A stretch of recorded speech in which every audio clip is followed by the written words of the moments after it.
विकासखंड के किसान पर ऐसा संकट आएगा किसी ने सोचा नहीं था। एक तरफ पुत्र की मौत से सदमे से उबरे नहीं कि फसल हो गई चोरी, अब गरीब इस दुख भरी घड़ी में जीने की आस छोड़कर कच्चे मकान में गुजारा करने में बेबस है। अन्नदाता की फसल अज्ञात लोगों ने चोरी कर ली और मवेशी को खिलाया, जिसके कारण अब किसान आपको बता दें मजदूरी करने को मजबूर है। मिली जानकारी के अनुसार माची घाटमाल ग्राम पंचायत के गोरखपुर गांव में किसान कारू बेलवंशी द्वारा दुपहिया वाहन बेचकर लगभग 30,000 रुपए की लागत लगाकर 2.5 एकड़ खेत में मक्के की फसल बोई गई थी। उन्होंने बताया है कि उनका एक पुत्र पुलिस विभाग में कार्यरत था, जिसने बीते दिनों उसकी मृत्यु हो गई, जिसमें दोनों माता पिता आपको बताते चले व्यस्त थे, जिसका लाभ उठाकर अज्ञात चोरों ने खेत में लगी 2.5 एकड़ रकबे में लगाई हुई मक्के की फसल को चुरा लिया और शेष बची फसल जानवरों को खिला दिया।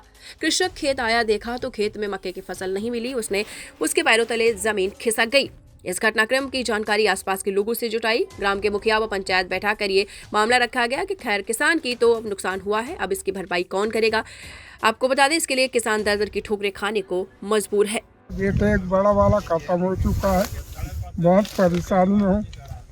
और अक्षर जो नरसिंहपुर में था, उसके बाद में हम उस गांव से हम एक ही बार फसल को बोआए हैं। बोआने के बाद में फिर मतलब फुहारा डलवा के आए, जिसमें हमको मतलब बहुत काफ़ी मतलब ये भी भया है।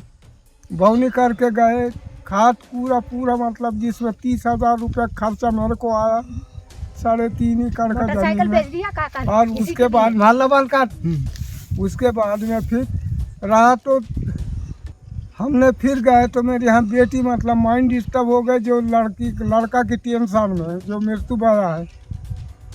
2023 को मृत्यु भया था, 28 तारीख को नवंबर में।